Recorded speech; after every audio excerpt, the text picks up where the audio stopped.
Okay, my friends, my sussy bakas. We got this video from Turkey Tom. It's called The Victims of Penguinz0 Critical. You know, I will say one thing. Get the name right. You know, like pick a name. Make it your channel, weirdo. Anyway, I'm curious. Let's see what we got here. White, more commonly... Whoa! Charlie White, more commonly known as Moist loud. Critical, is the creator of the Penguinz0 YouTube channel. Throughout his career, he's dipped into many genres of content, from Call of Duty to fast food tier lists, and even creating original songs with his friends. But easily the most popular are his commentary That's a little cringe, but that's cool. videos, bringing to light some of these strange, dishonest, and depraved creators on the platform. Some of his videos covering these figures stand at upwards of 10 million views. But what happened to these people after he covered them? Did their careers die as the controversy took over their brand, or did they rebound and turn into something greater? Today, we'll be revisiting the most notable people covered by There's Nico. Interesting. Yeah.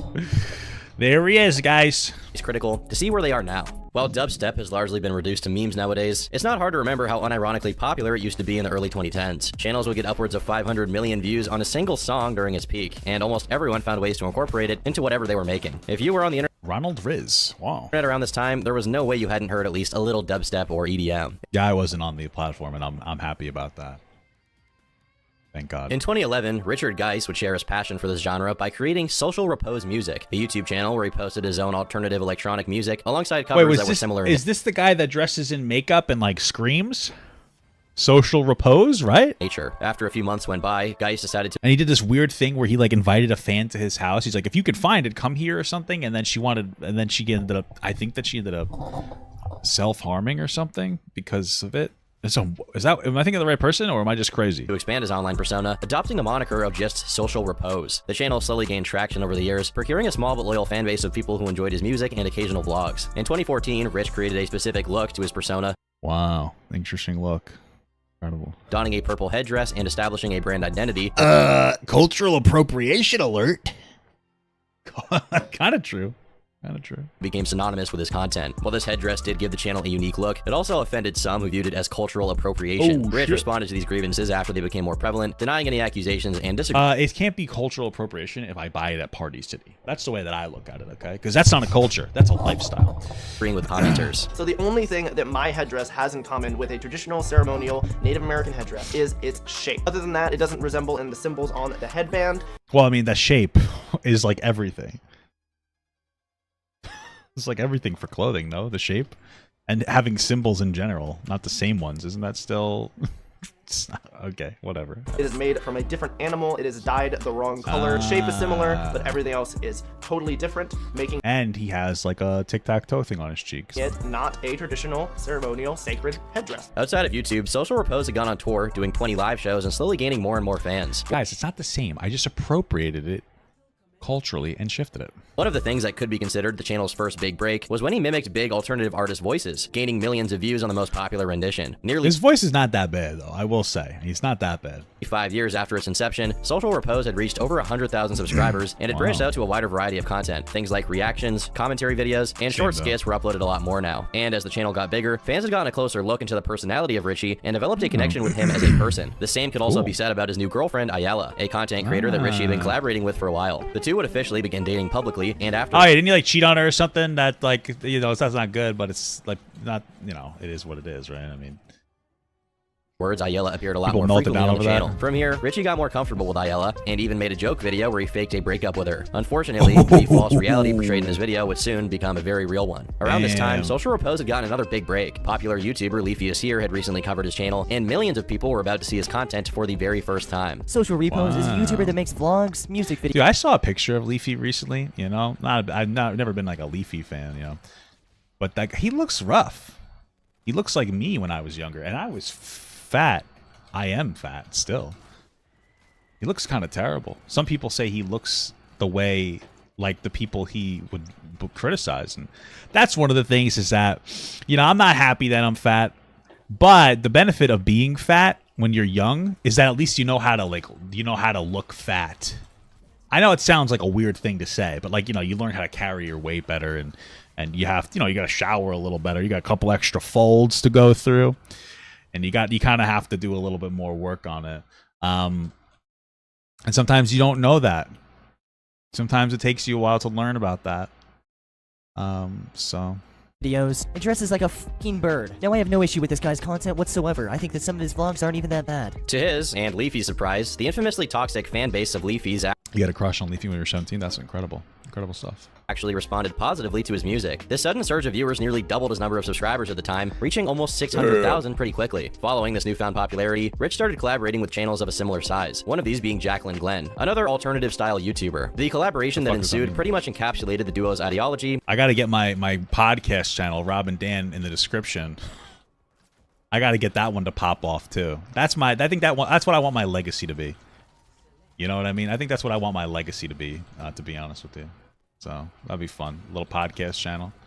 You know, something a little more transformative, a little less reaction based. You know, and just regular based. And comedy. They posted a video of themselves drinking while reading the Bible together and mocking it. From the video itself, there's a clearly flirtatious atmosphere, and it's clearly a moment that planted a seed of interest in each other from the two creators. Ayala had actually recently broken up with Rich and went on a live stream after the Bible video warning Jacqueline not to pursue him. She claimed that he had cheated on her with multiple people, and he had been a terrible person throughout their relationship. Richie cheated on me a lot. That's true. He really did. Why don't you leave him? I'm not. I'm sorry. It's terrible if you get cheated on. That's terrible. What happened after the first time? I don't know. You know? You know what I mean? I get once, I guess. Then just keep happening? What the hell are you doing, girl? I'm just busting chops a little bit. I don't know their specific dynamic. So. There's a lot of people. Hell yeah, I want people to react to me. That's a real thing that happened. Jacqueline, largely ignoring this warning, eventually did get romantically involved with Rich, and the two officially became a couple a few weeks later. This time, however, Rich wanted this relationship to be largely private in order to avoid more drama. 8 days after this, though, he would contradict himself by recording his proposal to Jacqueline and getting engaged the same day. Regardless, the now engaged couple would start appearing in each other's videos and growing each other's channels. Social Repose's content had largely shifted by now, focusing less on music and much more on conventional commentary. For the next few months, everything seemed great. Wait, how quick did they get fucking engaged? Red flag, dude, for both of them. The channel was doing well, and so was Jacqueline's, and the relationship between them seemed... I mean, being attracted to a man that looks like this is already a red flag, you know what I mean? What are you doing? What are you doing? To be flourishing. That is, until history decided to repeat itself. Almost a year after Rich and... This guy looked like he's trying to be the jokester. Okay. Jacqueline started dating. Is Mama Gut not allowed to on the podcast if she isn't with you? Like, what the fuck are you... Oh, like fresh... Oh, yeah. The only... actually... my wife, this is one of the things, this is one of the ways that I manipulate my wife, is to put her in a position of power. If she leaves me, we won't do the podcast anymore. So she knows that, and that's how an abuse of my own power, of course.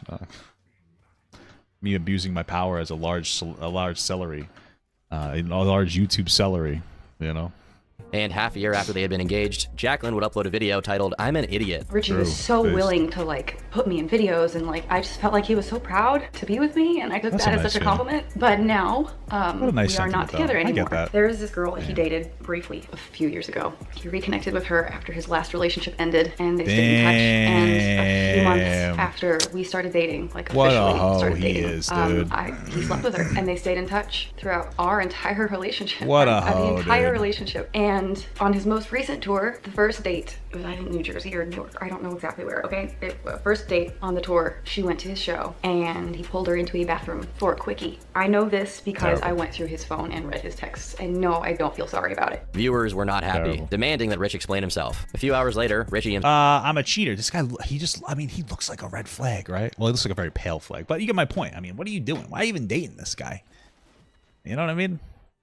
Choose better men, women. I'm just kidding. It's his fault. Oh, it's crazy though. It's crazy. Himself uploaded what looked like an apology. There's obviously a dark side to everything, clearly. Dark side to everything. Incredibly devastated when they heard that we had broken up, because I did cheat on her, just like I did my ex-girlfriend, which everyone knows about. Now, I will say that this video, retrospectively, is not as bad as some say it is, considering his main concerns... Yeah, I remember watching it in like a thing somewhat, like maybe somewhat recently. I remember coming out and be like, oh, this is not good, but it doesn't really, it's not that big of a deal. It doesn't really matter that much. I feel like there's like a weird, like it's wrong to cheat. Like, it's obviously very bad. But there's almost like a weird purity culture on the internet. It's so bizarre. It's like it's always these left-leaning people who are the most purist. But it's like that's you know, I don't know. It's like it's bad, you know. It's obviously bad, but it's like, you know, it's not really the worst thing that could happen.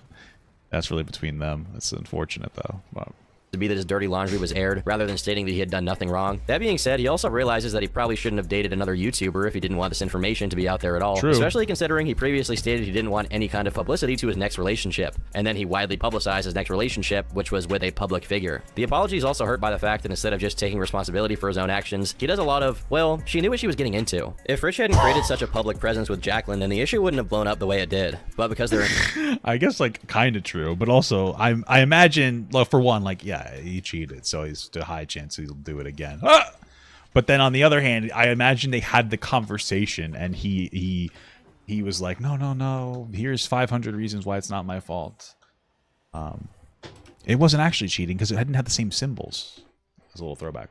So engagement was so public and they did so much content together, their fan base... I couldn't help but notice her, and I'm not sorry for it, referring to looking through his phone. I hate people saying it's a privacy breach when the other dude's cheating. Yeah. Listen, not for nothing. Like, I understand people want their privacy. It's weird to me. Like, my wife doesn't go through my phone, but my wife could do whatever she wants. I don't care.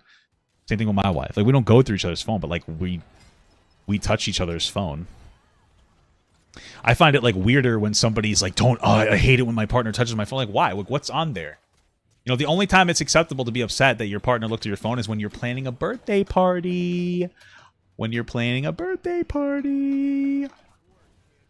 Because then you're going to ruin the surprise. That's why if you're a cheater, guys, make sure you always make sure you set the standards. If you are a cheater, throw your partner surprise parties on a somewhat regular basis. Not too much to make them feel like they need to happen or that they're going to happen too frequently, but just enough so that in your partner's mind, you might be throwing them a surprise party. All of a sudden, guess what? They're not going to want to look through your phone. Gaslighting 101. And if they do and you get it defensive, they're not going to go, he might be cheating. Or they might be cheating. They're going to go, it's got a party planned. It's planning a party. This guy's planning a party for me. Okay? That's my personal advice to you guys. Okay? became accustomed to that content and the parasocial attachment to their love life. The fans were invested in them being together. So of course, they were outraged when it was his fault that they broke up. 3 days after this was posted, Critical covered it in his video, Worst Apology on YouTube. During that, he remarked how disingenuous social repose seemed, and how it looked like he was either trying to make up excuses or extend the video past the 10-minute mark. I got a few things out here, but it really served no purpose. I don't even see why he would talk about it unless he was really trying to stretch this video past 10 minutes for ad revenue, which would be an incredibly douchebaggy thing to do. What he was saying is he give me that money, baby. If I'm in a controversy, might as well give me that money. Vowed never to have another public relationship since he cheated on his last girlfriend, but then he met Jacqueline, obviously had a public relationship, and he also Papa, you have to look through your wife's phone if you want to control her. True. That's a good point. So talked about another promise he made a while back where he said he would never ever cheat on anyone ever again, and he was wrong. Just like my father when he said I would be 6'5" when I grew up. Charlie's scathing criticism made this video explode, racking up You could do that. You could put the pins in your legs and twist them and shit. You know, that's a new fucking surgery. Almost 8 million views. A few hours after it went live, Social Repose would lose 20,000 subscribers, and even posted a video of himself watching his channel die. After the dust had settled, his apology video had received 75,000 dislikes. Jesus. That's one of those things where at that point you just got to take the punches and you just got to roll forward. You know what I mean? You got to take it, roll forward, and just kind of like, you know, maybe take a week off and then just get back to the regular content. Because a lot of the cancellations in your brain, the way that you interact with it. So. And anything he posted to his channel will get bombarded as well. Now, it's not like Critical was the only person criticizing him, or that his fan base was particularly invested in Richie's channel before this. But thanks to how succinctly he worded his video and how many views it got, to those outside of his audience, he was just kind of seen as the guy who didn't feel bad for cheating on his girlfriend. And it didn't help that his girlfriend was also more famous than him. Years later, this controversy would also be featured on Charlie's YouTuber apology list, being ranked in the A tier. Next up, we have another big one. This is Social Repose's apology for cheating on another YouTuber named Jacqueline Glenn. And I actually made a video on this one where I called it the worst apology on YouTube. And to be honest, it still just might be. So I think this apology from Social Repose deserves an A tier in just how fucking terrible and horrible it is. Oh, I thought he was like A. It's a good one.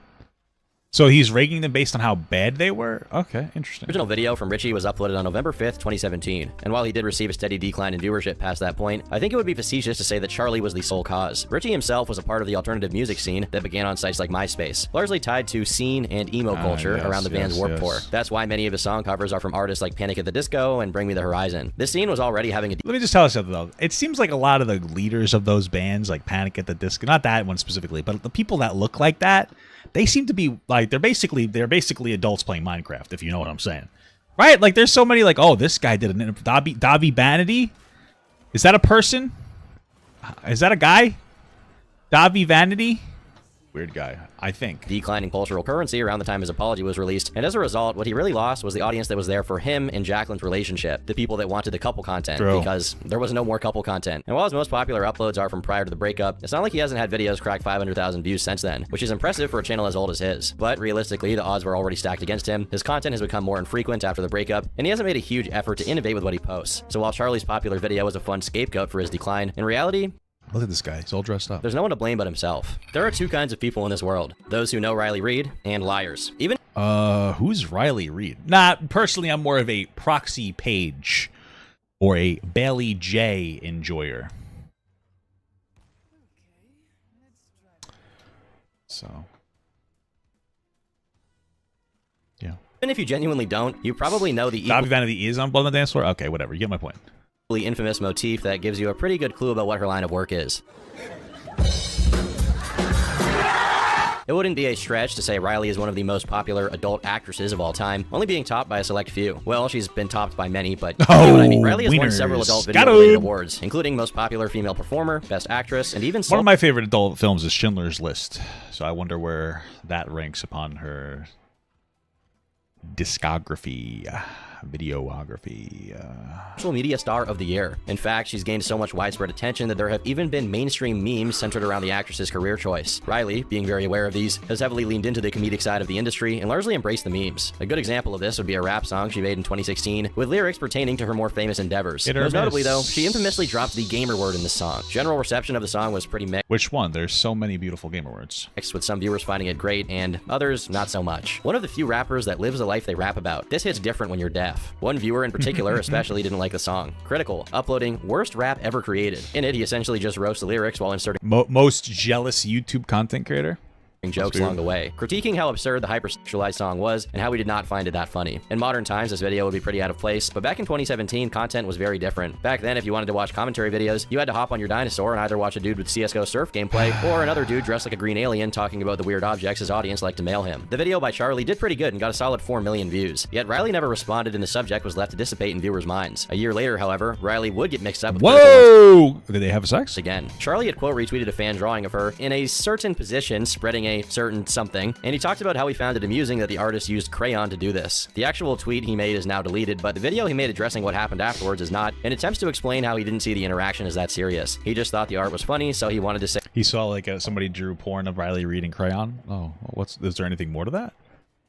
I'm curious. I'm for educational purposes. Riley Reid crayon drawing.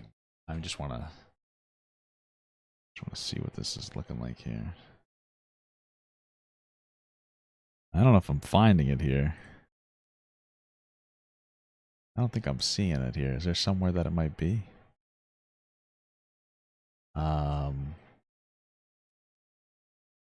Unfortunately, I cannot find it.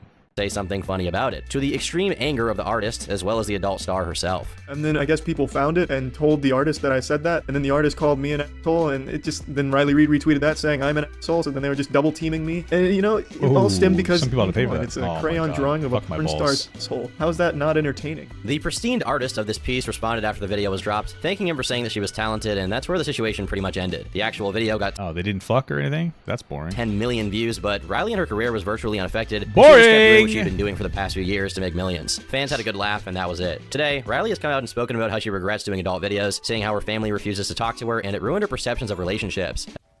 Makes sense. I mean, the family not talking to her is shitty on the family, but it's ruining her perceptions of relationships. That I get that. That sucks. As well as making her stray away from having kids. I've lost my whole family, and but that's not really her fault. It's her family's fault. So it sucks. I mean, I'm not gonna. If I have a daughter, I don't want her to do porn, but I'm not gonna disavow her. You know? So a lot of times when people ask me if they should do porn, I tell them no. I tell them that it makes life really hard. It makes dating really hard. It makes your family life really hard. It makes intimacy hard. You're putting yourself out there and the world is now judging you. You have to be okay with being shamed every day of your life. I don't even want to have children because I do. Again, I think that some of that's just inherent. Like having a lot of sex in general is going to desensitize like sex for you. And I don't think that, and I would say don't do porn if you don't have to, or if you don't feel like you have to. I would generally recommend against it. But a lot of these are issues that aren't really inherent to porn. There are issues with like the cultural perception of porn.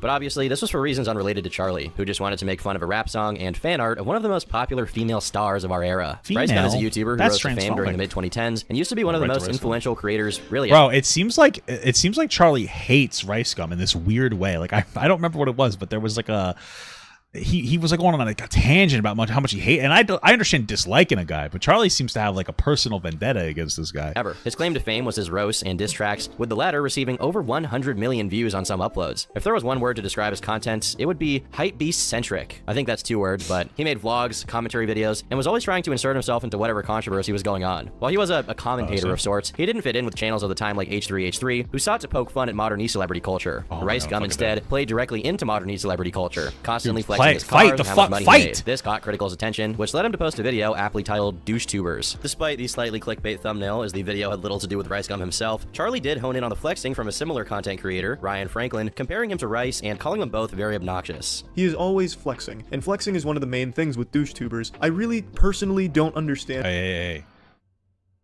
Have you ever heard this before? If you have a lot of money and you don't flex, do you really have the money? It's like a tree falls down in a forest. Did you really hear it?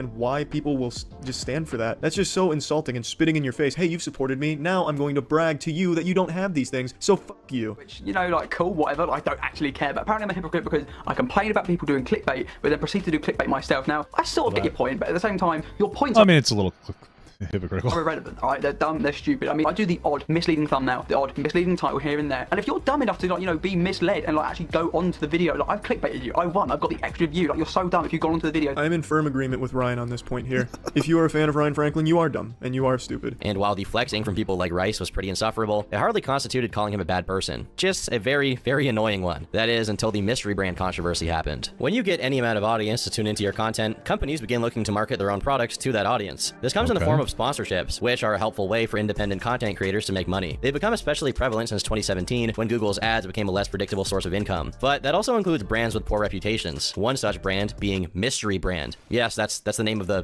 company. I like mystery boxes.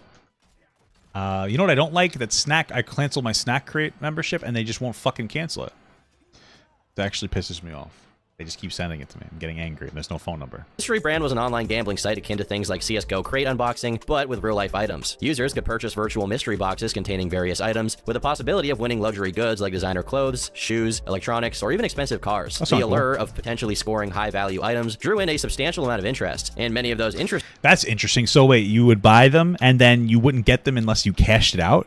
Am I hearing that right? Because that's a very interesting, kind of cool concept, I think. Were impressionable young viewers who many would say should not be shown gambling content, which can lead to harmful habits. In late 2018, RiceGum partnered with Mystery Brand and... Yeah, I mean, it's fundamentally, I don't think it's a bad thing, but it really shouldn't be promoted to kids. I mean, kids, different types of gambling, drinking, smoking, those are things that, like, you really should wait till you're an adult to be engaging in at all, so that you have a little bit more wits about you when you engage with it.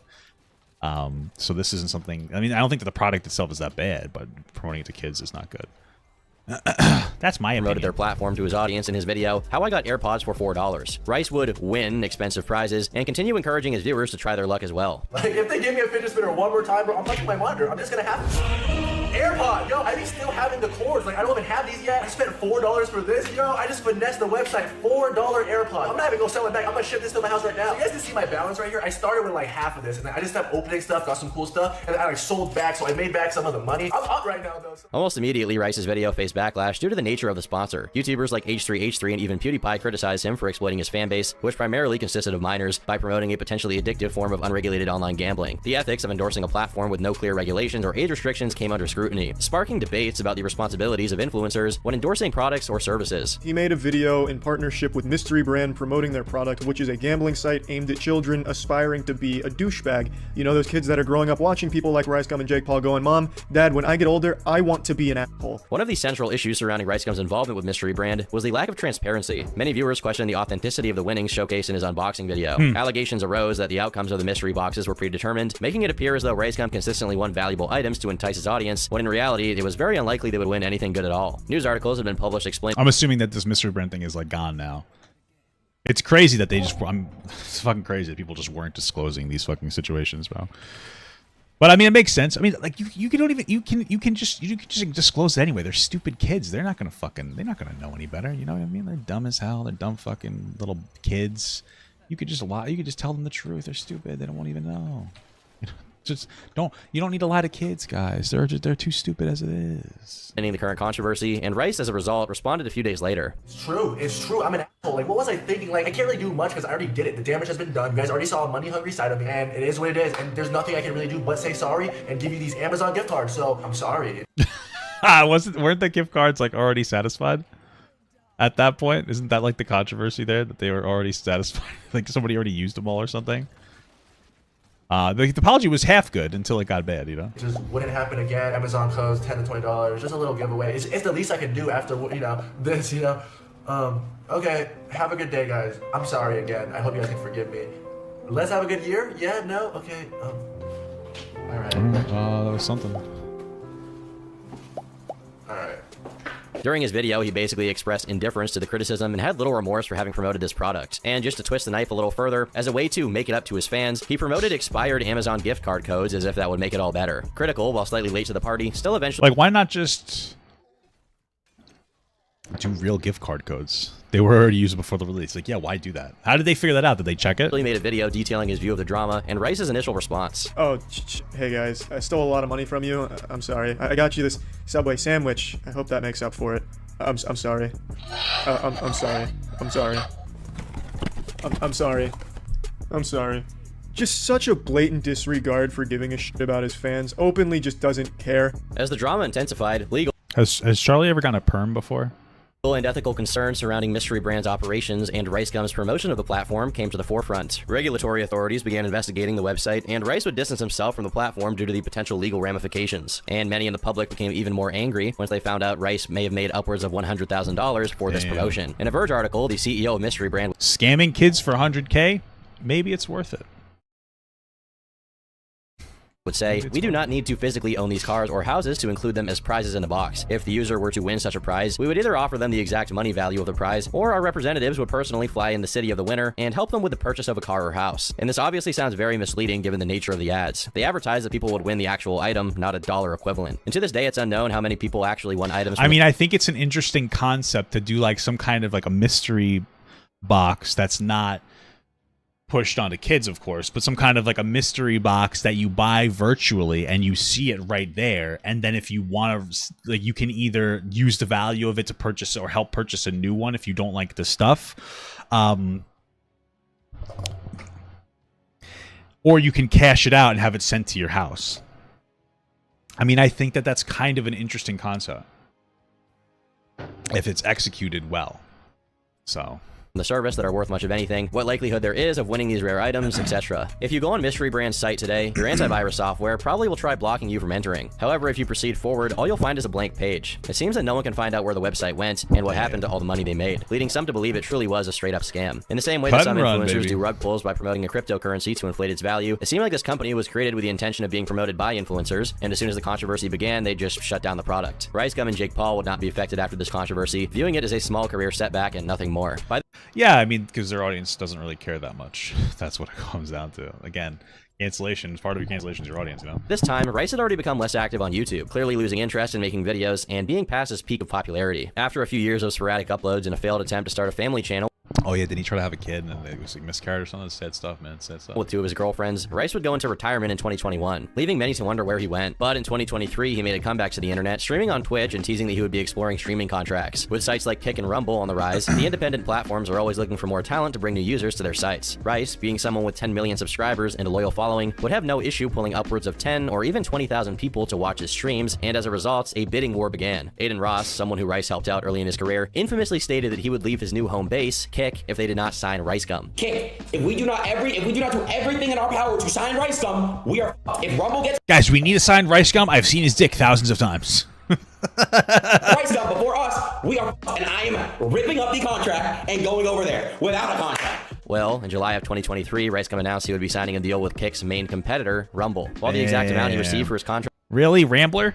Damn, why Rumble? Contract is unknown. Many have speculated it's an 8-digit figure, meaning Rice got a substantial payout from the deal. That being said, Aiden Ross is still on Kick. What does a fastest mean?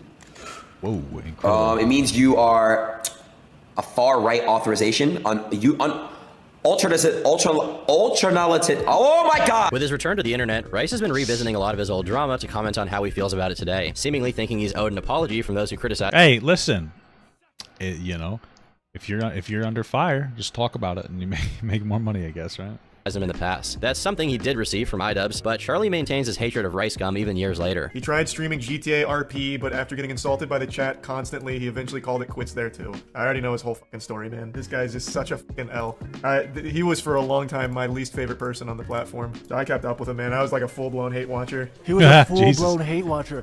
I was his parasocial enemy. Like, what's good with bro? While the Penguinz0 channel may not have ruined the career of Rice, his combined effort alongside other creators did help shed light on a controversy that many may have not otherwise seen or been aware of. It definitely hurt Rice Gum's reputation to those outside of his audience and painted him as someone who had very little empathy for those he may hurt. Mystery Brand is now assumed to be defunct, while Critical and other YouTubers who raised awareness are largely credited with his downfall. And while Rice Gum still maintains an audience, the majority of the internet outside of that very limited reach sees him as a clown. Twitch has been home to a wide variety of content over the years. Man, these are going fast. I thought there'd be like a slight transition screen. I'm too old to interpret information this quickly, bro. But mostly gaming-related stuff. Whether it be speedrunning or Let's Plays, the platform has generally been a place for the gamer nation to rise up and watch some of their favorite internet personalities play those games. However, in the past few years, there's been a few emerging scenes as the interest of... Bro, I gotta get popular again. So I can get fucking hate on or put in like a hate video or something. You know what I mean, bro? Yeah, I've been doing this for 3 years, and I've just been going down, dude. I've been doing something wrong. Let's just be fucking real, okay? Let's just be goddamn real. What the hell am I doing with my fucking life? God damn it. Okay, listen, all right? I'm trying to be humble. Sometimes I'm like, Jesus, what the fuck is wrong with me? And I was like, you know what? This will be a good decision. Let me restart the channel. You know, 6 months, I'll be back to where I was. We're a year in. We're a year in. I'm sad sometimes about it. I know I talk about it every once in a while. I get in a mood and I complain a little bit. So sorry for that, but it's part of my coping. It's just complaining a little bit and be like, damn. And then we just move on. That's life, brother. That's life. Creators and viewers alike have diversified. One of these categories is Twitch Diversify politics, your largely bonds. pioneered by streamer Destiny, at least prior to his ban from the platform. Ooh, Destiny inspired a shit. litany of other streamers to take his combination of gaming and politics to their own Wait, Destiny was canceled by Charles Xavier? What the fuck? shows, with people like Cr1TiKaL and Vosh coming directly from his community, getting their start as recurring characters on his stream. One such member of the Twitch politics community is Bad Bunny, a self-identified leftist who had a number of collab streams with Destiny prior to their falling out. She then associated largely with people like Mike from Oh wait, what the fuck did Destiny have to do with any of this? This is like throwing a Destiny in there? What the fuck? PA and Cr1TiKaL. At this point, she became known for various viral clips in which she said, I gotta date a viral person. I gotta date a viral YouTuber and then cheat on them. That's the new strategy, guys. outlandish things, which would then be reposted to sites like Twitter the to new call her a fucking horrible strat. person. My value is so much more than all of your value put together. Everyone in the chat. Damn, Like, I know shit. every life has value, but like my life is far. Maybe, I don't know. Some people would argue that dogs are a life, and I don't find a particularly high value in a fucking dog. I'm so sorry. It's a running joke in the stream. Are more valuable. Your lives have value, but mine is much Dance more for valuable. TikTok? I don't know, bro. I've thought about like a TikTok thing, and then I returned and I was getting some views, and then like it just they fucking took me out of the creator fund. It just feels like the world's against me. Your life. And the fact that you don't even acknowledge this really disgusts me. It's like when you see like a super, super, super ugly dude that goes up to like a 10 and is like, hey, babe, true. you want to go out? It's like insane. Hey. It's the confidence that matters.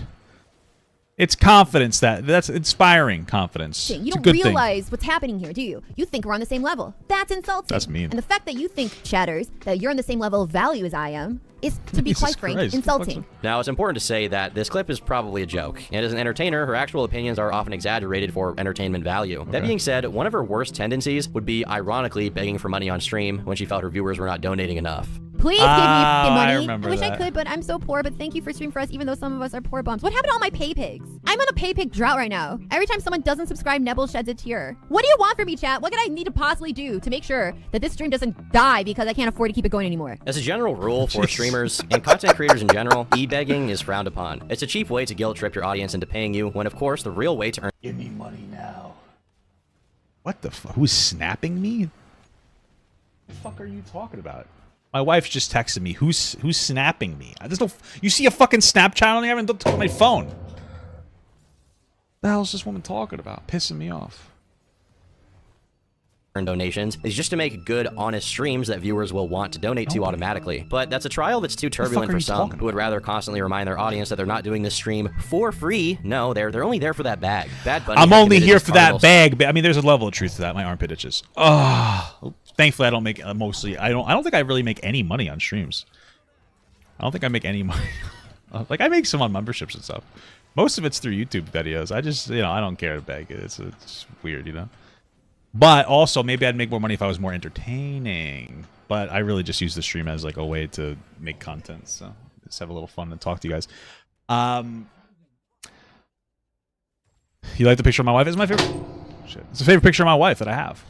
I like that picture. And she hates it, but I like it. What was I saying?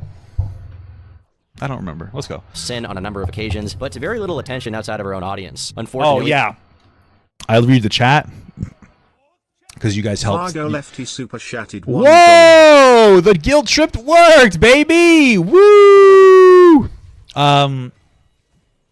Everything aside, though, what the hell is... Oh, yeah, you guys help me make my content because sometimes you'll just tell me, oh, no, Papa God, here's the thing, and I'll either use your joke or something, so...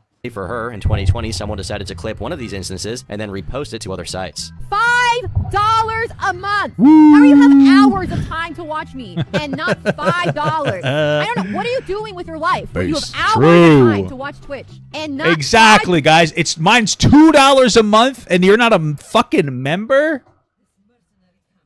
To me reacting to other people's content. What? Jesus Christ, you poor pieces of shit. Where the fuck is my goddamn donation? Subscribe. It's $2. You son of a bitch. I don't know. This is so stupid. Dollars to provide for the content that you're watching. On January 20th of 2020, Charlie would post a video titled "The Greediest Streamer on Twitch" with her in the thumbnail itself. The majority of the stream is spent begging and shaming people into giving her money. Like, I mean, watching any extended period of it, it's pretty obvious that it's kind of a joke. To me, or it's a character. Maybe I'm just wrong though. Maybe I'm just a stupid, ugly person. Thank you so much, Supro, for another $1. Stop donating. I was just kidding. How are you consuming this free entertainment? Like, how do you think free entertainment is available to you? It's because other people actually provide money so you can be a cheap. That's it. Paperget super chatted $1.99. Wait, why didn't the Supro? Oh, you didn't say anything. I am sorry for kissing your forehead in Target. Yeah. Okay, I don't know what to say to that. Supro super chatted $1. Thank you, Supro. It's basically just the price of a cup of coffee. Get a cup of coffee. All right, save your donations, guys. Just go subscribe to the Rob and Dan podcast channel. I haven't got a donation or a sub for an hour. What the? Damn. For an hour? That's crayon, dude. I was under the belief that this was Thank you so much for another $1. not a joke at all, but instead, Bunny was genuinely trying to guilt her audience into donating to her at every opportunity, and his audience seemed to agree. Does she not realize that people can have hours of free time and not have extra money? You know, like teenagers who don't have jobs yet? I doubt she has many fans that are adults. Losers! Two things. She's not seen as a... I was working as a baby! I was on the grind as a child. I yearned for the mines. Also, give me some support, pussy. What the fuck? Respected content creator, and whoever watches her is wasting their time. Her streamer comrade, Mike from PA, also made an effort to... I would say that, like, don't kink shame me. I'm watching somebody to scream at me for not having money. That's my thing. Defend her on his own stream, stating that the real reason people were mad at her is because she's a woman, and that the audience is sexist. And the reason why this... I mean, you probably could have just led with, like, hey, it's a joke, chill the fuck out, idiot, you know? But I guess we could go with sexist, too. is getting retweeted and liked so much is because she's an attractive woman who didn't act like a nice person, which is what makes sexually frustrated incels angry. Woman non-acting, woman out of her place. Me mad. Bringing a sensitive social issue into a petty internet drama made Mike look pretty ridiculous to the audience, and his defense was not received well. He seemed to get even more irate when he found this clip of Dr. Disrespect mocking Bad Bunny, at which point he went full white knight mode. Yeah, listen, if people are gonna watch me for free, you better line up the contracts. Yeah, I don't work for free. If they're sitting in the channel watching me for free, I'm gonna be pissed off. Wow, this only has 980 views, and it's from Dr. Disrespect, one of the biggest streamers on the platform, and nobody cares. It's almost like you're sexist. It's almost like you've been exposed. Well, it sounded like he's making a joke. Listen, if the context of that was he would made that to parody her, that's fine. It's also possible that the bigger issue is just like people know Dr. Disrespect, they don't know this girl. I mean, you could. That's the problem. Is like maybe there's sexism involved, but you can't lead with that because it's a lazy argument. People aren't going to take it. Just like, it was a joke. Your community just doesn't get it. You're wrong. And then just leave it at that. It's the right f***ing now by me. Meanwhile, others took a different approach to defending her, claiming she was just trolling, and the entire thing was a bit that had bamboozled the entire internet. Yes, guys, I've seen this. It's funny. This girl's clearly a troll. Don't get baited. I used to do this same bit. She's baiting outrage for more views and donos. Classic. Regardless, for the time being, it seemed like there were some short-term returns on this viral clip. Charlie's video about her received 13 million views, leading some small portion. She should have just reacted to it and been like, "It's a fucking character, bro, from Among Us." Of those viewers to trickle down to her audience. Bad Bunny got over 100,000 new followers on Twitch. And while a few other clips of her would go semi-viral, no single video from Bad Bunny would ever explode in the way this one did, and she didn't receive a substantial increase in regular viewership. Since then, Bad Bunny's rebranded her Twitch channel to Cr1TiKaL, and while she remains on Twitch to this day, she's somewhat inactive. When she does go live, she averages 242 viewers, despite having over 500,000. Hey, jeez, I'll take it. I'll take it. Followers, having since started an OnlyFans to collect some extra cash. With Bad Bunny, it's more arguable whether or not her career was hurt by critical. Surely his video calling her out didn't help her discoverability, but even so, her viewership hasn't had a sharp decline as a result of his video. Instead, she's remained relatively consistent with the small audience she does have. So maybe it's more accurate to say that there wasn't much to ruin in the first place. There are very few people who could say they've created mainstream memes. Oh god, it's EDP. What did this guy do? Was it Charlie that ruined this guy's career? Or was it because he is a pedophile? Which one do you think? Even fewer could say that they themselves are a meme. Bryant Moreland, or EDP445, could say both. Rising to fame in the early 2010s, EDP would make short videos often screaming about his beloved football team, the Philadelphia Eagles. One of the first videos to put him on the map and go viral was his rant about the team's recent trade. Chip Kelly, what the f are you doing out there? What the f? You released Trent Cole. Yeah, okay, fine. I think it's stupid as f. Okay. You trade LaShawn McCoy. Motherfucker, we don't even have a fucking running game now. This was many people's first taste of EDP's content style, often making clips where he talks about poop or jerking off in a very blunt and comedic manner. After all, his name was literally Eat That Pussy 445. EDP had established himself as an obscure content creator for the time being, showing off his larger-than-life personality with videos such as "I flooded the toilet at Chipotle" and "Best to beat your shit too." People were drawn to his content format and honesty, and many of his videos would be shared outside of his circle, increasing his viewer base and, more importantly, his prevalence in the mainstream. One thing that fans had taken notice of was EDP's hypersexualized nature, making unironic videos like top 200 porn stars of all time, and even getting sued by a hotline for refusing to pay the $20 fee because he found the services inadequate. After Radii super chatted $49. Hey, don't do that. Thank you, though. Gaslight, gatekeep, girl boss. Exactly. Starstruck. Grasslight, great keep, girl gross. I agree with that. Thank you so much for the $50. You really didn't have to do that. Wait, but how do you not pay this phone sex hotline? Like EDP didn't. It was a very generous donation, by the way. Paper gets super chatted $1.99. I follow Papa around in public and touch his beard. Incredible. Thank you so much. Again, thank you for the $50. That was very generous of you. Well, Jesus Christ. What I was saying is, how do you not pay when you do the phone thing? How would you do that? They usually just take it from you. I thought. How do you?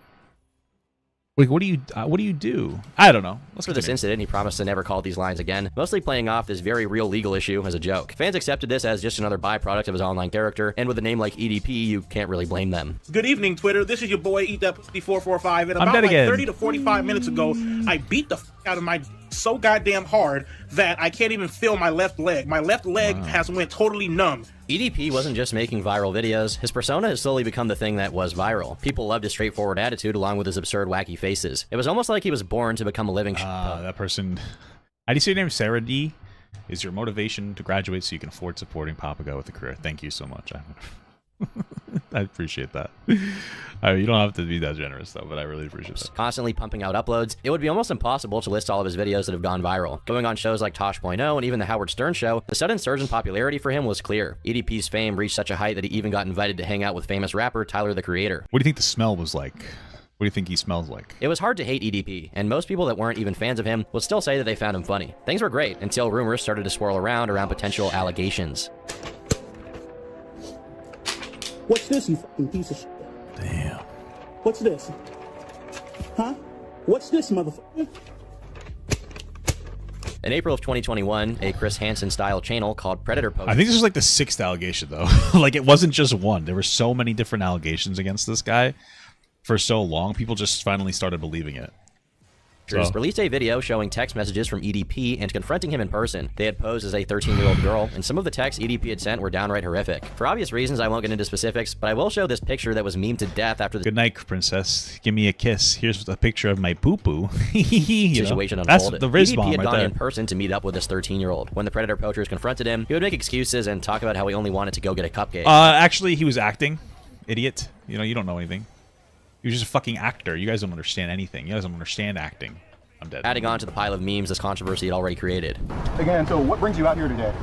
Well, I was coming out here to... Glasses off. Okay. Go ahead. Well, I was actually coming out here to pick up a cupcake and then go back home. There was, you know, nothing that was going to be sexual involved because I'm not like that. You know, well, obviously the text messages and stuff like that, you know what I mean? Critical. I'm not like that, but you have all the text messages. This was just him acting as a movie. The character, you guys don't understand. The character in the movie, it was him pretending to be a pedophile.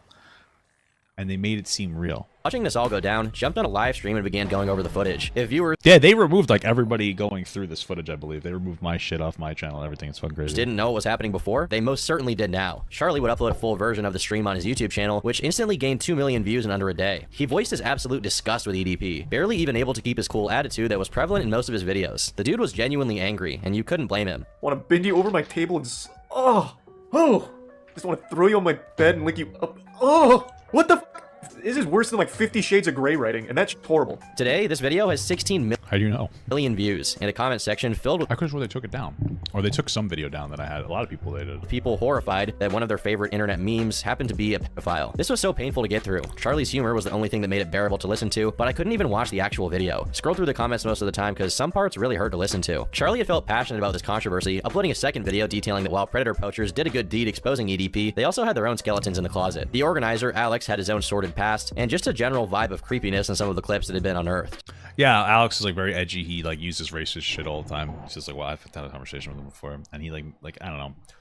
He seems like the kind of person that doesn't do predator poaching stuff to catch predators, but to do it so that he has somebody he feels like he can bully. Right?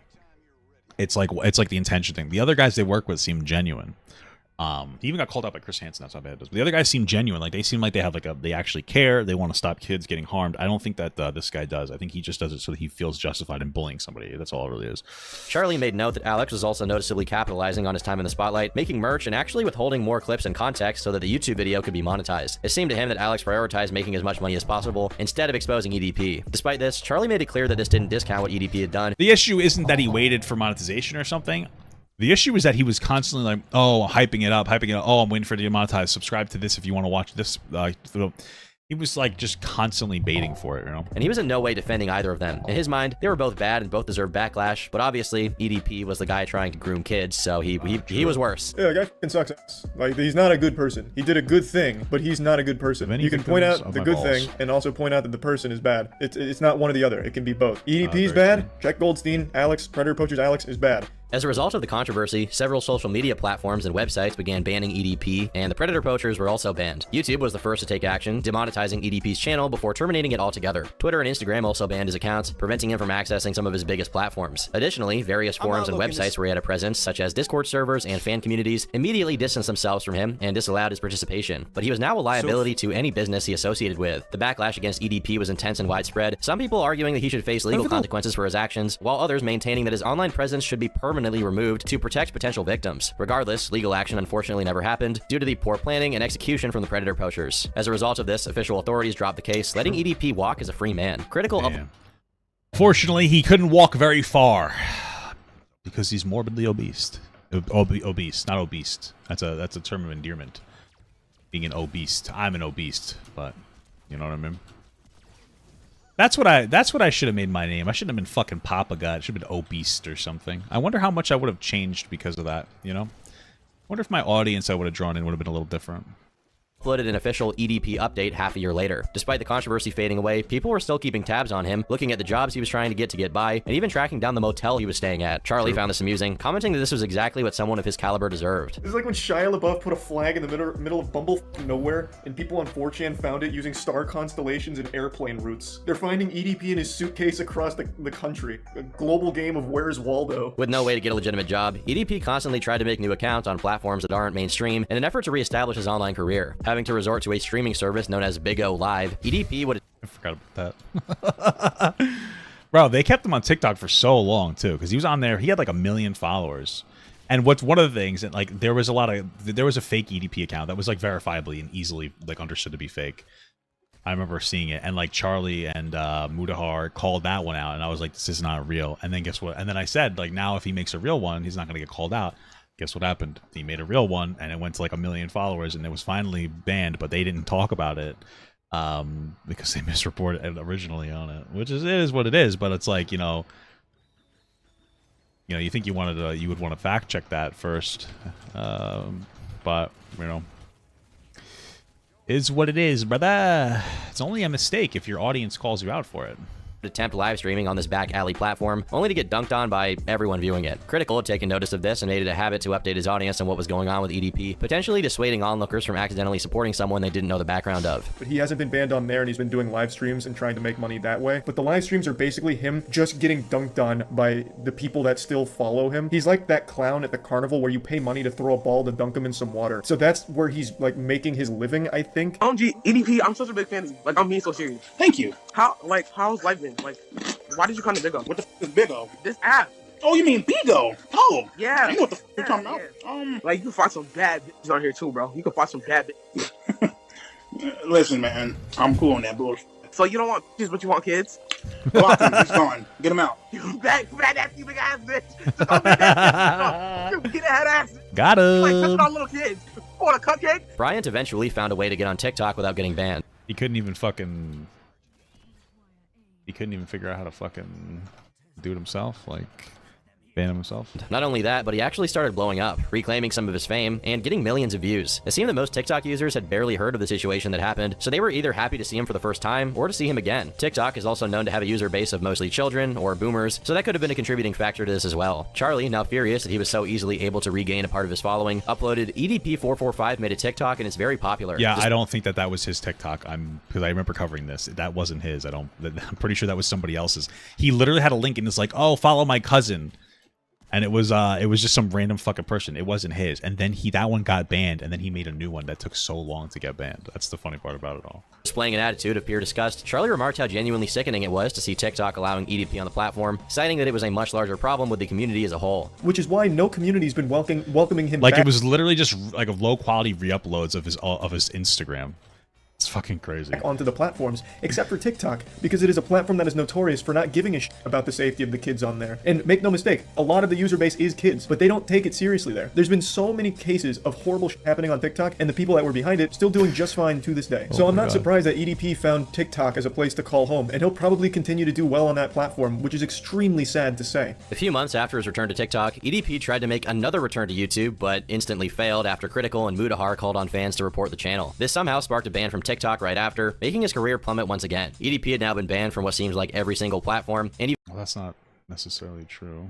Because again, they called the wrong TikTok out, and then he ended up making an actual TikTok that got like 1 million followers before getting banned, and I'm pretty sure neither of them called it out. Even fan channels were getting taken down that re-uploaded his content. However, like a cockroach, EDP has somehow found a way to stick around. Most recently, he's actually come out and apologized, fully admitting to what had occurred despite never specifically saying what happened or what he did. At long last, after 2 years of constantly banning anyone even mentioning this subject, he had finally admitted to his transgressions, albeit not very well. Charlie, disgruntled at this point and probably wanting to discuss anything other than EDP, asserts that this apology was a bunch of baloney. He didn't buy for a second that it was genuine. Instead, it was only there to try gaining sympathy and more potential viewers. Even if the apology was genuine, Charlie says that what EDP... Well, yeah, it came right after he said that it was all just a silly movie, and then like he kept it was like less than a month after that. He's like, this was all just it was a movie setup. They actually said I was there to do a movie, and then they lied to me and blah blah blah blah blah.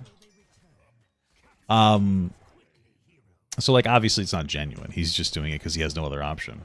Had been proven to do was unforgivable, and the best thing he could do was lock himself up. You can't come on this video and pretend like you're taking accountability or responsibility. If you're not willing to actually tackle what happened and what you were guilty of and actually talk about it directly, then you can't pretend that you're somehow taking accountability or responsibility in the situation. I didn't want to talk about this apology video because I don't think there's any value here. I've already made a few videos talking about EDP over the last 2 years with every attempt he's made to try and come back to the internet, and this is just another one of those. A desperate Hail Mary to try and monetize an internet career again because it is all he has. It is the only home that he knows.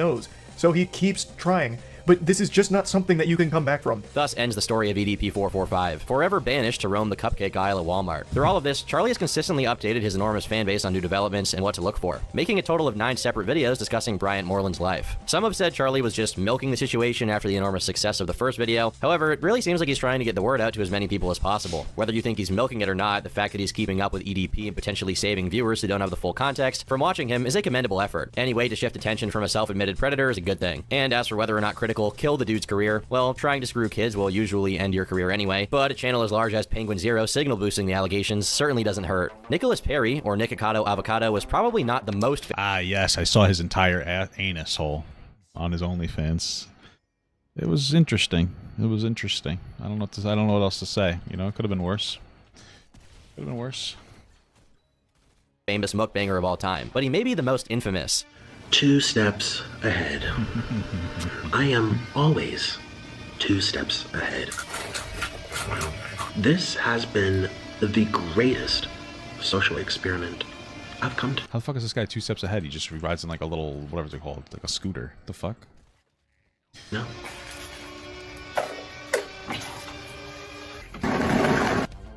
Initially known for his extremely energetic vegan and fitness videos, his career would take a new direction as he shifted focus into what was essentially the opposite of promoting. And again, like this guy, it's crazy because this guy was like, when he was vegan, he talked about how unhealthy he was with vegan. I just feel like he always had an issue with his relationship with food. Because it's hard to be vegan. You have to take certain, like, supplements as well. You saw I sidestepped that? That was fucking wild. It's not that easy. But he talks about how he was unhealthy because of that, like, a long time ago. And, you know, I don't know. Now, then he goes and becomes, like, very obese. I just feel like it was always an issue with food. But didn't he lose a bunch of weight at this point? Health. Mukbangs. Mukbang is a phenomenon originating in South Korea that involves people eating insane quantities of food while narrating the experience. I'll be doing a mukbang tonight. Audience. The appeal of mukbang videos lies in their ability to satiate 2 primary human instincts, food and social interaction. Nick has subverted this by replacing typical social interaction with chaos. Audiences are drawn to the odd pleasure of watching a 400-pound doing a $700 mukbang at 3 a.m. gone wrong. Man indulge in a feast while he cries, screams, farts, makes strange noises, and does weird monologues about his just like me, life, seemingly doing a Joker impression, usually ending with him destroying everything in frame. Damn, what a waste of food, huh? I could have eaten that. Nick's videos often feature exaggerated reactions, meltdowns, and call-outs of other YouTubers. Because of this, viewers have pointed out how he uses sensationalism for views and exploits his personal life for online fame, which is definitely true. I mean, the guy's basically eating himself into the grave on camera, and he's very aware of it. The dude's having fun. Cheers!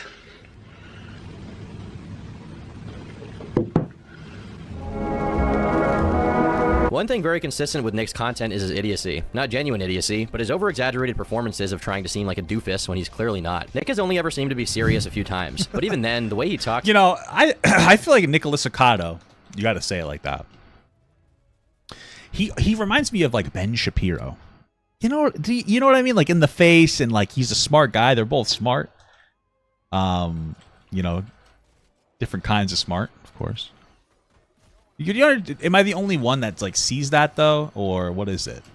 This is so over the top and comical that viewers can't tell if he's joking or not. Nevertheless, it's almost uncanny to see him break character, showing fans that he isn't as dumb as he makes himself out to be. I feel as if my life has been positioned to where I'm monitoring ants on an ant farm. One follows another, follows another, follows another. It's mesmerizing, it's enthralling, it's spellbinding. Just look at all these consumers. His emotional outbursts and public breakdowns prompted discussions about mental health in the context of how obese he had gotten over the years. Watching this healthy, skinny guy transform into an ogre had genuinely concerned some people. Jesus Christ, a fucking ogre. That's wild, brother. What are you gonna do him like that? Regardless of if he was just playing a character. Viewers had been enamored watching Nick essentially ruin his body over the years, so much so that they had never stopped to think about how this actually affected his physical well-being. One YouTuber to voice his concern, of course, would be Charlie, uploading, "This YouTuber is slowly killing himself for views." Charlie's main point of contention is Nick's viewer base. Nick has gone on to blame his viewers for encouraging his kind of content, and Charlie 100% agrees, finding it to be a sickening cycle of getting more views and becoming more and more unhealthy. While there is a sense of irony to the content, regardless of the humorous aspects, it's still watching a man gorge himself on upwards of 5,000 calories on an almost daily basis. The viewers being there, supporting him monetarily, are knowingly or unknowingly taking part in Nick's slow-motion suicide. He said, "It's your fault for encouraging these videos." Now, he says shit like this pretty often, and it shows me that there's still some self-awareness deep within him somewhere. locked deep away. With Like a that modern Plato, rational side of he him, he is. keeps buried, locked in a cage, and still does this content, even knowing better, even knowing that it's a complete detriment to his overall health and well-being. As you probably noticed from the screenshot, the last 6 days he's posted a video each day talking about his disability and his new diet. With it in each one, he has tons and tons of food from different places, and it's not clickbait. He really eats all of that food. Hey. It would be worse if he didn't, you know what I mean? Then he's just wasting the food. I don't know why I walked in this. Rarely does he not finish his plate. He usually finishes it, or You think he lost weight because of Moist Critical? Are you saying the bullying worked? Oh no. Oh no. Bro, you can't say that. Now the fucking body positivity movement's gonna get upset. You can't do it. Very close to it. Almost nothing goes to waste. It goes right. He didn't eat 10,000 calories a day. Yeah, there's no way. There's just no fucking way. Even, he's probably eating a lot though. Right into Nikado Avocado's gut. And one thing you may have also noticed from that screenshot is his views are high, which is exactly why he does it. The video would quickly gain traction as viewers interested in Nick's story wanted to hear what Charlie had to say about it. And Nick, being aware of how massive of an opportunity this was, played into the drama for attention. He begins by pretending to not know who Charlie is. He says Critical shouldn't fixate on how he looks, and overall provides adequate— I feel like Oompaville might have done more than Charlie, right? They were friends, kind of. They did like a podcast thing together. bait for the audience to make fun of him. Who are you? Who is this? Who is this person? Penguinz0. Who is this person? Who is you? This person thought it would be cute to sit down on the computer and talk about my weight and my appearances and to fixate on how I look. Extremely good at an instrument. I think it was the violin, if I remember correctly. And he was extremely good or still is extremely good. First of all, who are you to say that I was healthy? Because I was skinny. Does skinny equal healthy? Charlie himself responded— Not necessarily, but usually. I mean, not. It's usually better, generally speaking. A few hours after this, making what seemed to be the fastest drama response of all time. He expressed disappointment in how Nick refused to break out of character and not take anything he said seriously. He also didn't like how Nick placed ads for his— I mean, like, why? Like, so that's like a silly. Like, I'm upset that you didn't take me seriously. Why take him seriously though? Like, unsolicited dieting advice on the internet from somebody is like, you know, it's, I mean, I did made the same criticisms, but like to be like, why didn't you take this seriously? Like, why would he? It's just, you're just some random on the internet talking shit. Patreon and cameo in what he viewed to be a genuinely serious subject. First of all, it's entirely in character. It's kind of like in the Suicide Squad movie where Jared Leto was constantly being the Joker, even offset, so he was sending his co-stars like used condoms and dead pig carcasses. That's kind of what Nikado Avocado is. Yeah, but now upon reflection, we realize Will Smith kind of deserved it, you know? He's kind of deserved it. That fucking weirdo. Well, I feel bad for him. Jade has really got him fucked up. He is constantly playing his character. He has become the Joker of mukbangs. It also doesn't really sit right to me that in this response video, he puts multiple advertisements for like going to his Patreon and stuff like that. It just shows that he doesn't really take any of it seriously. It feels like this response— Hey, you gotta make that money. Get that money, that paper, get paid, get laid, baby. You know what I'm saying about that?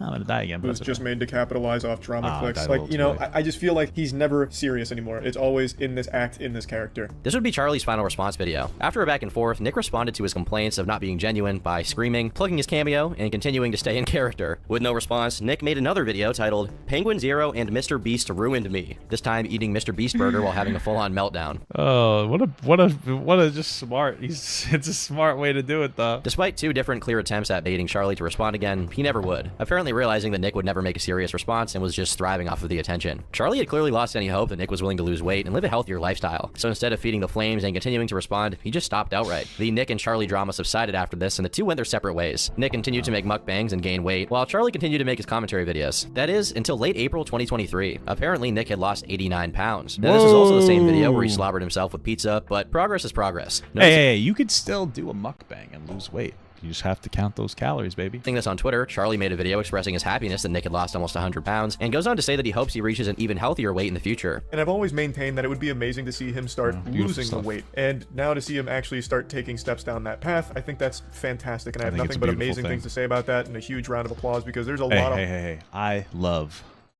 You know what I mean? It's beautiful stuff. Hard work that goes into this. Afterwards, it seemed like everything ended on a positive note. However, Nick is still posting mukbangs and has even recently said that he gained all the weight back, but that could just be him Did he? That's wild. In character, trying to get more attention, it's hard to say. What matters is Charlie's criticism wasn't all for naught, and could even be slightly credited with why Nick lost all the weight he had. Cr1TiKaL as a channel is still doing well view-wise, and fans have actually been supportive of his journey in the comments. This is the Nick we want. We miss the lighthearted videos like this, you enjoying your food, things like that, and we don't hate you. Oh, the 89 pounds is a direct call out to the Amberlyn Reed meme? What does that mean?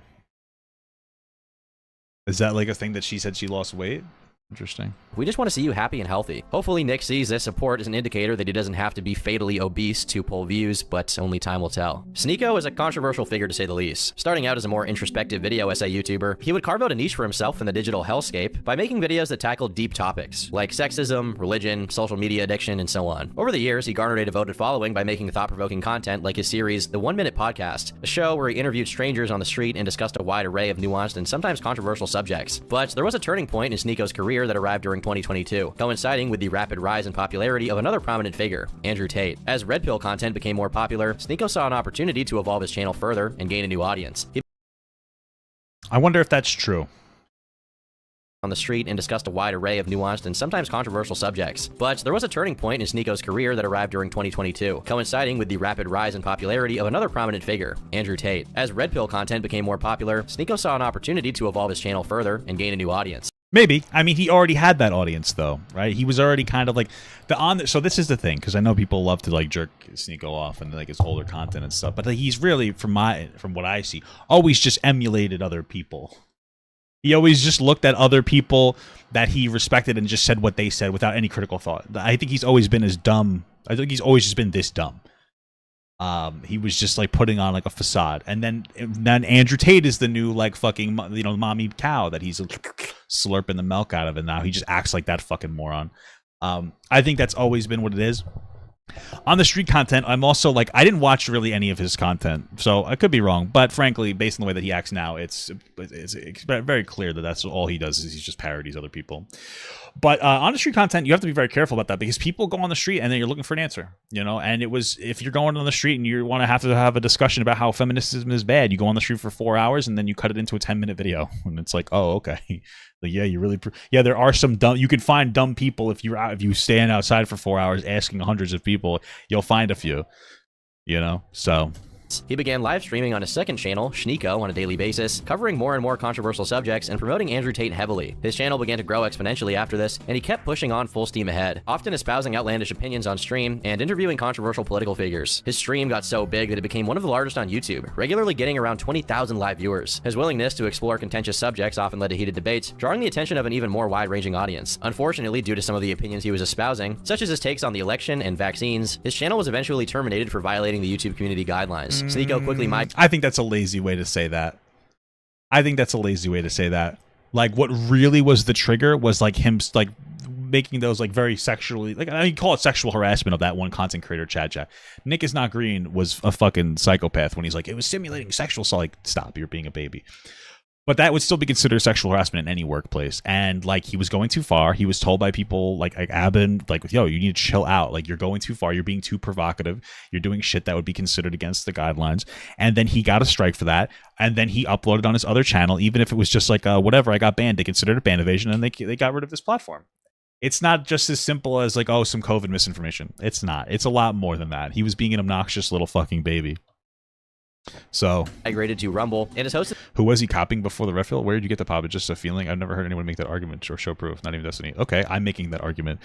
We're talking about this guy literally shifted his whole dumb fucking baby brain around Andrew Tate. He is a clone of Andrew Tate when he's around Andrew Tate. He's a clone of Fresh and Fit when he's around Fresh and Fit. Even Destiny has said that now that he's around Zerka, he's just a clone of like Zerka's dumb fucking opinions as well. He's a clone of Nick Fuentes' opinions. He literally absorbs the dumb fucking perspectives of people around there. So first of all, Destiny has alluded to that lightly, not heavily. Second of all, I don't have to know a specific person to see the trend of this person over the last like a year or two where he's brainless. He has no thought, feeling, or perspective. He's unintelligent, fundamentally speaking. He sits here and he goes, oh my God, even though there's objective COVID statistics saying that like 1 million people died because due to excess mortality rates, and that masks are effective, and that vaccine is effective in some capacity. Oh, this must be fake because the statistics are just being pushed by the fucking deep state, matrix. But then when it comes to Nick Fuentes saying Black and Hispanic people are biologically inferior, all of a sudden he's like, oh, let me see the statistics on that. He's dumb. He's a dumb person. He's a fucking idiot that just co-ops anything of the person around him.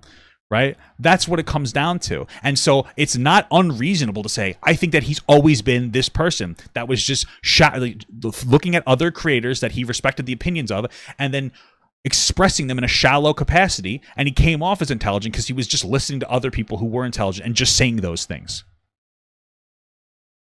Apparently, he also copied Patrice O'Neill. Excuse me. So, just a guess based on pattern recognition. Yeah, I didn't make it sound like a fact. I said this is what I think. You interpret it as that because you're upset. That's the reality. I wouldn't doubt it at all. He's not a smart person. That's a fact. I don't know what else to tell you. He's just anti-woke. So, like, it all comes together. He's not particularly intelligent. He doesn't know what the fuck he's talking about. And he just absorbs the cum of everybody around him. Like, yeah, that's what it comes down to. So I'm guaranteeing you that, like, I absolutely think that he's always been like a little baby that never had any intelligent thought, feeling, or perspective. He has no exploration on why he feels the way he feels. He just feels. And he just makes content based on that. He looks at other people. He copies what they're doing. And that's where his perspective comes from. I don't think it's a hot take. I think it's a very boring, basic take. It's not even intelligent what I'm saying. It's so obvious to me that it's like this isn't even like a nuanced perspective. It's just like, oh yeah, that makes perfect sense. To this content there ever since. In May of 2022, Critical uploaded Most Embarrassing Alpha Male Ever, a critique of the Fresh and Fit podcast. Charlie pointed out scenarios that looked entirely made up to him and seemed like just a way to con people into spending money. But today we're going to talk about my W in terms of having 3 women in one day. Let me stop you. Same here. I did that on Valentine's Day.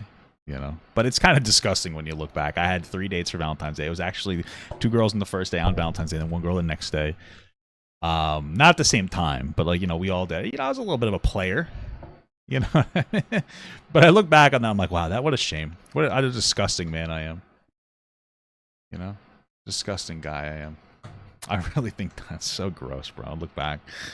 I remember it's so sad too because I was at the movies with 1 girl and she looked at my phone and it was another girl that's like, oh, I'll bring the handcuffs, you know, because we're cringe. So like, oh, that was, you know, and she still fucked me after seeing that message, and then I fucked the other girl at a hotel.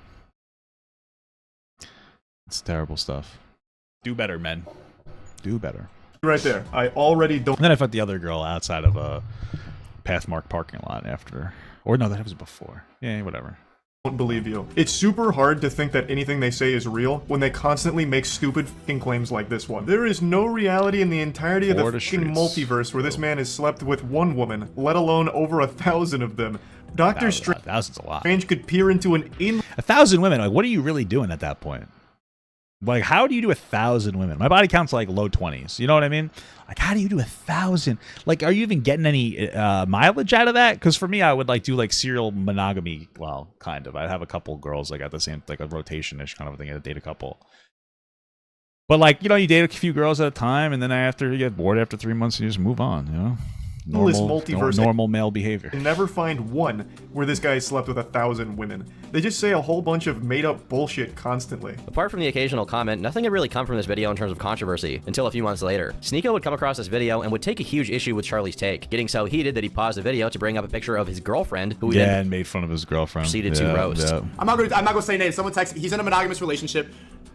This is a girl. This is how you know he's not a man, because this is the thing. Like, you as a man, you're supposed to know that there are like certain things you don't talk about, and you don't talk about another man's wife or like long-term girlfriend. You put that in a similar category. That's how you know that Sneako is like a baby. He's a boy. He's a child. Yeah. And like, yeah, you know what? Fresh Fit, whatever the rape apologists want. They're both rape apologists, Fresh and Fit, because you know they've told women that were like, well, we were raped. They're like, oh, you should have chose better men. They're rape apologists, pieces of shit. Like that will be, like try to be like, oh, you can come on the show if you fuck me. But like, I wouldn't doubt that he's had sex with multiple women. He's got money, so. Girl. So there you go. At first, it didn't seem like Critical cared, but after his fans had insisted he respond to this, he finally did a few days later. And his response was not pretty, releasing what was basically a 12-minute roast of Sneako and his past, bringing up various things like his infamous positive review of Cuties, and an extremely embarrassing story of actually getting cucked. This was my first real exposure to Sneako, and it's all— He wasn't really cucked, let's just be clear. But he doesn't deserve the respect. Yeah. Also the reason I don't care what his opinion is of me, because it's coming from a man who likes cuties. So why the f would it matter? My wife's a cutie.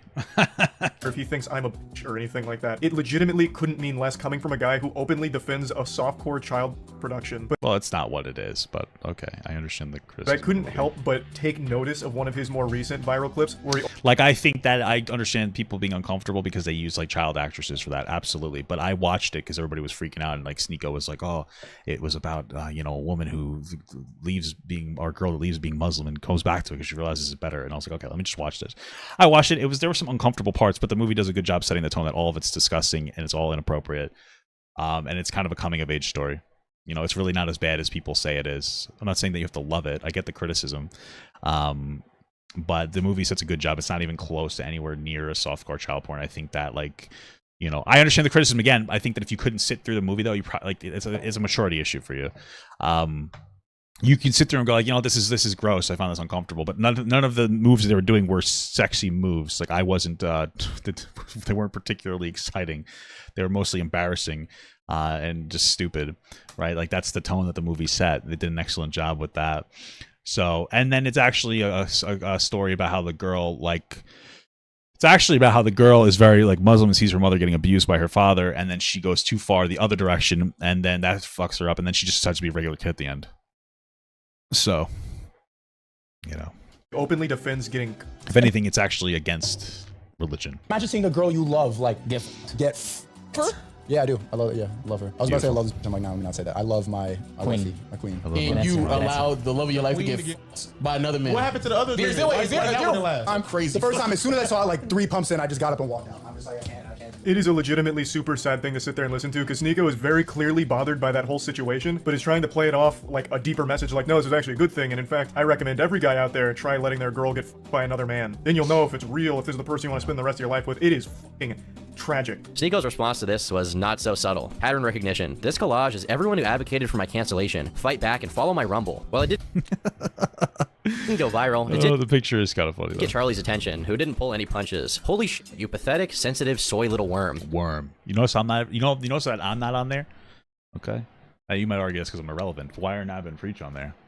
It's because there's a lot of people criticize him. I made fun of you for watching your girlfriend get f***ed by numerous other men, and also insulted you for defending CP. That's not cancellation. Oh, it's not. That's just spitting on you for being a pitiful, sad c***. After this, a reply chain would start with Sneeko expressing interest in fighting Charlie. Like this tweet if you want to see us fight. You know when let's fight. Your soul, you would. I got dumpstered. Let's fight. I don't know what else to do. Never say that to my face. You literally have a collage of... So cringe. I never say this to my face. It's like, this is just such a baby thing to say. It's holy fuck. Especially since this kid like just rambles on when we had our conversation. He was just such a baby about it. Hurt your feelings on the internet. You haven't stopped whining about me for months now, you goofy NPC. Even if you beat my ass in a fight, it doesn't change the truth. You're still a cuck who also defends CP. You're not special from the other 10 soy boys who say the same thing. If you got a problem, stop talking on the internet. Let's solve it. Got your Discord still working on responses? Brother, I have no problem. You started it and I made fun of you in return. You're upset about publicly admitting to cuckoldry and getting mad at me for bringing it up. You should be mad at yourself instead. Have some self-reflection. After the Twitter spat, fans were getting excited as the controversy started to get bigger and bigger. Everyone was waiting to see when Charlie would inevitably respond. That's the thing. Like, I remember when I first saw him, like, you know, there was a vulnerable moment on his podcast, and then Destiny said the same thing. And now people think, oh, okay, well, you know, I said it first, bitch. No. But all jokes aside, like, I remember seeing that. I'm like, you know, it's a vulnerable moment, and I could respect it, but he's such a disrespectful piece of shit. Of course, people are going to clown on you for it and call it cucking, because you're an asshole that, like, constantly berates women. And again, and on March 14th, he did. The day after I posted my response, he went on stream and had a huge unhinged tantrum and meltdown about the whole thing, and then he sent some of his viewers over. So I was joking with them, saying like, oh, you guys must have just stopped the cuties watch party over there at Sneeko's stream, right? Welcome, that kind of shit. And it got really under his skin in a big way, so he started dancing around with the gun and threatening to come me. So he kept saying, oh, you're in Tampa, right? I'll come see you, waving his gun around and dancing. You wanna watch my clips? Watch my clips. Watch my clips. Those are actually magazines, sir. You want me to watch your clips? Watch my clips. These are the only clips I'm watching, you were? Now, the reason he keeps saying watch my clips while threatening me here is because during the stream, I couldn't watch him live because he just kept shouting slurs. So I said, watch yeah, and his chat just always says slurs. My clips to see what I was saying about you. I had to communicate via Twitch clips. And I'm sorry to be that guy. This is like the grammar police of guns, but he's a fucking imbecile. You absolute buffoon. What you have there is not clips. Oh, These it's a magazine. Are mags. Oh. They're mags, not clips. You absolute fucking dummy. The same way that this is also a mag. They're all mags. Stop saying clips. You look fucking stupid here. This clip alone went insanely viral almost instantly, with viewers even more pumped to see what would happen next. Hey, there's me. Charlie continued to voice his hatred of Sneeko and reiterated what he had in the previous call-out video. Yeah, Brandon Buckingham, bro. the fucking the false, you know, sexual assault threat that Sneako leveraged against Brandon Buckingham. According to Sneako, he should be in jail.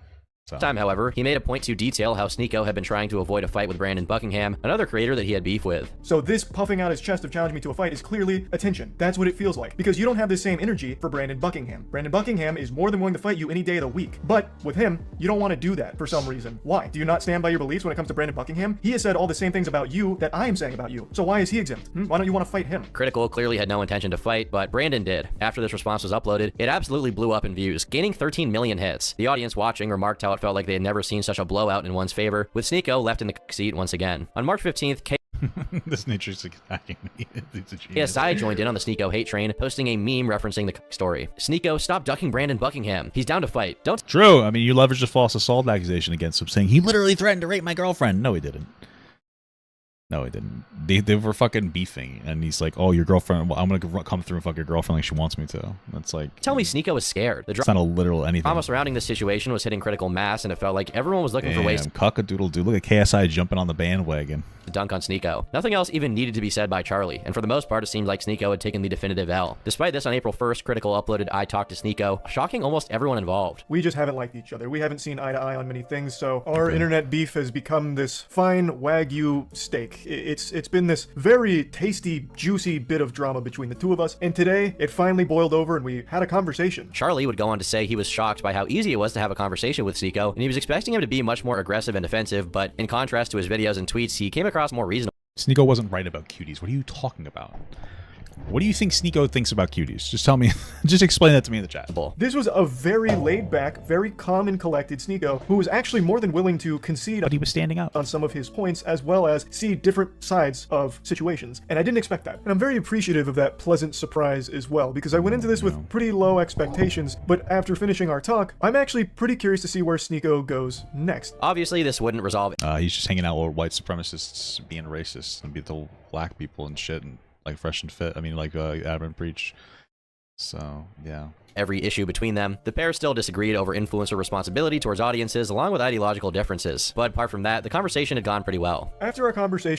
Thank you, Kat, for the 7-month small god. Obviously, religion hasn't helped Sneako. Yeah, for sure. There really wasn't a ton of hostility left. I really feel like Sneako built me up very differently in his head to paint me as a villain in his own mind. And the reality is I just didn't match that description. Now, for me, I did know a lot about Sneako, but after talking to him, I feel like a large part of that is a persona that he's putting on. The way he conducted himself in this conversation, I was actually really surprised with. He was much more calm. Like, he is still very passionate, clearly, but he's not having a fucking conniption and a meltdown like I've seen him do. Yeah, well, I mean, part of it's performative. It's to rile people up, to get them to watch. Like, part of him is just like a spectacle to get people to take a look at him. You know, he's fucking internet brained. He's not a person anymore. He's been groomed by the internet. So that's pretty much all it is at this point. So many times in the past. Despite not seeing eye to eye, viewers watching Charlie and Sneako mostly make peace was a shock to many. Internet drama almost never ends in a conversation, so it was nice to see the value of meeting someone in the middle and letting bygones. And also, if you actually thought that Cuties was child porn, you wouldn't have had a conversation with Sneako. And like, because that's the thing. This is one of the things that annoys the shit out of me. It's like it's weird focus on like pedophilia and sex on the internet where we sensationalize it. Like, Cuties isn't child porn. You don't think that, because if you thought somebody was watching that, you would never associate with them, because I never would either. But you're like, oh, I had this conversation with this guy. He was just casually watching child porn. It's not that. You know it's not that. You know you're being sensational. There's reasonable criticisms, but you're being like weird. Like, you're weirdly like what is called pedo jacking. It's just so. It's just like it's dumb and toxic to like the social narrative or conversation. It's really not much different than conservatives having meltdowns because there's books for 14-year-olds that explain the anatomy of their body and say, oh, penises get hard and come. And it's like, yeah, it's a fucking what you learn in health class. It's the same sensationalization that like everything is like you can say that they're inappropriate parts, but you're being so like provocative in like a weird way. You're like, child porn's bad. Like, no fucking shit. But that's not what that is. And it's again, it's just like you're so fucking like it's the same thing as criticizing anatomy books. So for like fucking kids learning about like how penises and vaginas and like whatever else works, and how like comprehensive sexual health education that like largely centralizes around consent, so that like people are better about setting boundaries and alternatives to sex, because young people are doing this shit, and like condoms, STD prevention, like pregnancy prevention. It's like the same disproportionate take on material that makes you uncomfortable. It's this prioritization of like the way that you feel over what the objective reality of the world is. Would I associate with somebody who enjoys child pageants? No, not at all. My sister used to be in child pageants, and she's a bitch. She won't talk to me. She's probably a victim, honestly. But I also think that's disgusting. Child pageants, I think, are much worse than cuties, to be honest with you. So, yeah. Bygones be bygones. And it's also worth noting that Sneako would later release a video essay on his channel, and while he was still critical of Charlie, he apologized for bringing up a picture of his girlfriend. Mad respect for both of them talking in a civil manner, not talking over one another. While there would still be tension, the majority of it was diffused during this interview, and viewers went back to watching their respective favorite creator. Sneako continues making content on Rumble to this day, and there's no telling what kind of wacky hijinks he'll get into next. Hijinks? I've been Turkey Tom, thanks for watching, and until next time, leave me alone. Hey, Critical Drinker. Shout out. All right, cool video.